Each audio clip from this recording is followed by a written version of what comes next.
When I was 8 years old, I came here to join the choir of St. Paul's Cathedral in London. Over the next 10 years or so, I learnt, rehearsed and performed some of the most beautiful and profound music ever written for the human voice. I must confess that over that period I paid little attention to the stories behind this wonderful music. But now I've been given a chance to make a journey to find out about the lives and the beliefs of those who sang it and those who composed it.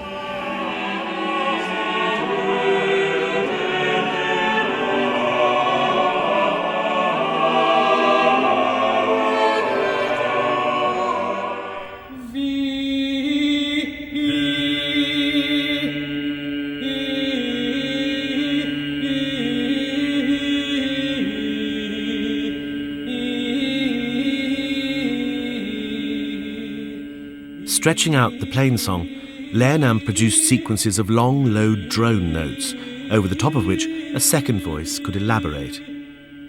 The birth of harmony.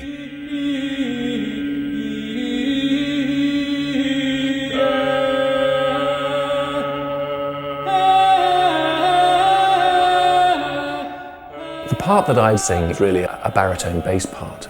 So you were sustaining very, very long notes for very long periods of time, under the more florid texture of the upper voice.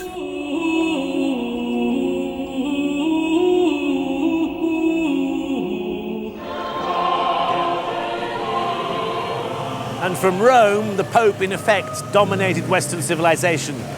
This was the age when Leonardo da Vinci painted The Last Supper and Michelangelo decorated the Sistine Chapel. The Renaissance was in full swing, redefining the language of painting, sculpture and architecture. But music was developing at a different pace.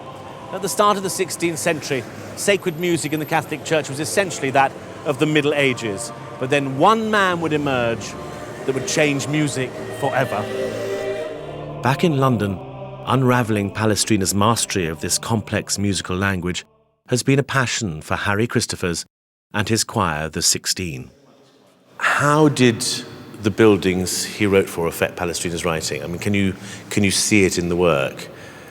You most certainly can. I mean, the whole of this music and this whole period of music is all based around the architecture of the time. And the people that are building the churches of the time actually also had in mind the vocal music that was being written. Uh-huh. I mean, you've got these fantastic arches in the buildings which resemble the arches in the music.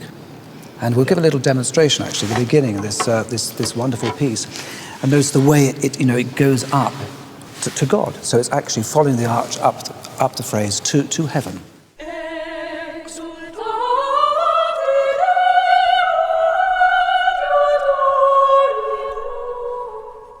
So we've got this fantastic arch of the phrase, and you notice with the sopranos then they gave this natural diminuendo as the phrase went down.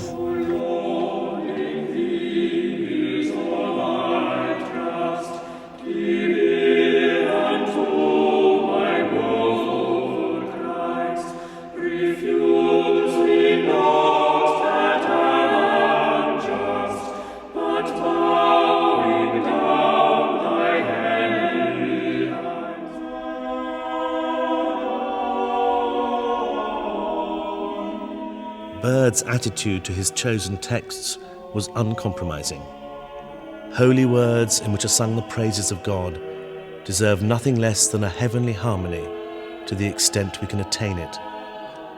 Time and time again he stresses that his mission is to adorn divine things with the highest art of which he is capable.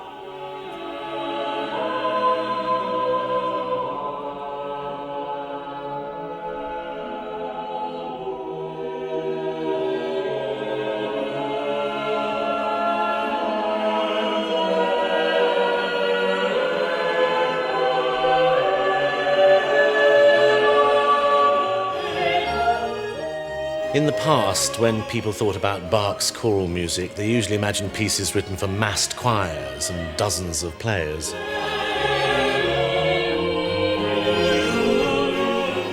In reality, of course, Bach was severely restricted in the resources he had to play with. He even drafted in friends to perform for free. No 80-strong orchestras and 100-plus choirs for him. At the very most, he had a handful of players and instrumentalists to work with.